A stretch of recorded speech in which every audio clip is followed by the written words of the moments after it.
देखिए, जो मध्य प्रदेश का बजट आया है, पहली चीज़ तो मैं आपको बताऊं, जैसी उम्मीद थी ये बिल्कुल वैसा बजट।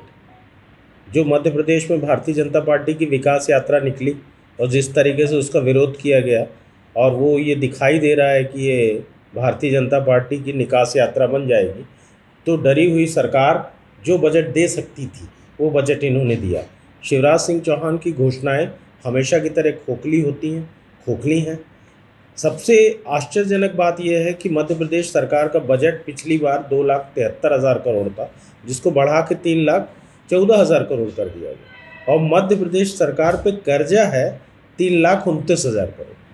शायद ही कोई दुनिया में ऐसा बजट बनाती होगी सरकार जो अपने बजट से ज़्यादा जिस पे कर्ज हो। सबसे बड़ी बात है कि उस कर्ज से निपटने की कोई योजना नहीं है।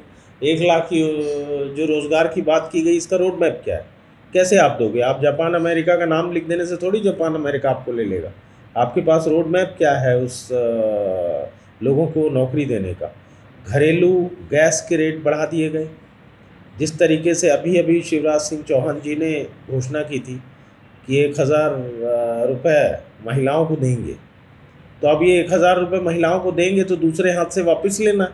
तो ये वापस लेने के तरीके हैं कि आपने घरेलू गैस महंगी कर दी। बजट कुल मिला के चुनाव को ध्यान में रखते हुए बनाया गया है। बेहद निराशाजनक बजट है। महंगाई से लड़ने का कोई उपाय इस बजट में नहीं है, और ना कर्ज में डूबी हुई मध्य प्रदेश सरकार को कर्ज मुक्त करने की कोई योजना आई हुई है। मेरे ख्याल से ये बजट पूरा निराशाजनक है। ओंकारेश्वर धाम की बात करते हैं, राम गमन पथ का क्या हुआ? राम गमन पथ की जो प्रोजेक्ट था, जो कमलनाथ जी की सरकार ने लाया था, उसको क्यों छोड़ दिया गया? दूसरी चीज़, किसानों की ऋण माफ़ी से क्यों भाग रही है सरकार? 27 लाख किसानों का 11,500 करोड़ रुपए माफ़ किया कमलनाथ जी ने। अब शेष 27 लाख किसान बचे थे, 7,000 करोड़ का लोन था, उसके बारे में क्या सोचा है? किसानों को राहत देने की क्या कोशिश की गई? मूल्य खेती का बहुत बढ़ गया है और खेती की लागत बढ़ गई है, खेती की इनकम घट गई है। इसके लिए क्या उपाय है? कोई भी उपाय नहीं किया। पूरा तरीके से एक निराशाजनक बजट। इंफ्रास्ट्रक्चर की बात होती है, और जिस तरह से बजट रहा, आज आपके प्रदेश अध्यक्ष ने भी एलिगेशन लगाया कि सिर्फ इलेक्शन को ध्यान में रख के बस चीज़ें डिलीवर कर दी गई। इससे कितना सहमत है? क्या सिर्फ इलेक्शन की फोकस है, क्योंकि इंफ्रास्ट्रक्चर डेवलपमेंट में क्या करना है उस पर कोई ऐसी प्रपोज बात नहीं?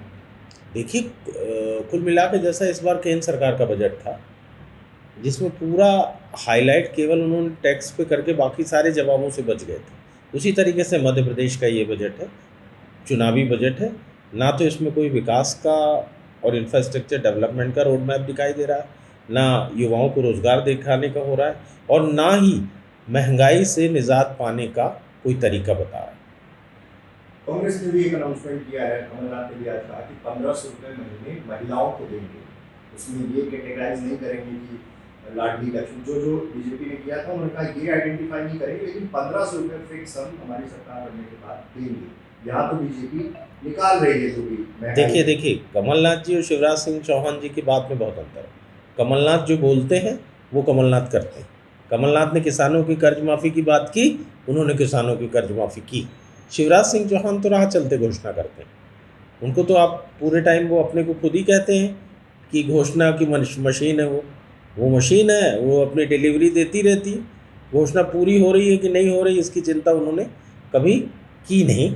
चौहान और हमारे मुख्यमंत्री जी हमेशा की तरह घोषणा करते रहते हैं, उनकी घोषणा से कोई अंतर नहीं पड़ता। विंध्य एक्सप्रेसवे का भी जिक्र है बजट में, उसको भी आगे देखिए, विंध्य एक्सप्रेसवे कैसा बनना है? जो एक्सप्रेसवे बने हुए हैं उन्हीं को आपस में जोड़ देना है, और विंध्य एक्सप्रेसवे बनना है कि नया एक्सप्रेसवे बनना है? भाई, आप रीवा से सिंगरौली मार्ग तो वैसे ही बना हुआ है, बन रहा है ऑलरेडी, और किस तरीके से बन रहा है वो सब जानते हैं कि सीधी से बहरी तक की सड़क, सीधी से बहरी होकर सिंगरौली तक की सड़क पिछले 10 साल से बन रही, और पता नहीं आगे कितने साल बनती। तो इसी तरीके से उनका विंध्य एक्सप्रेसवे है कि जो एग्जिस्टिंग रोड्स हैं उन्हीं को वो जोड़ देंगे।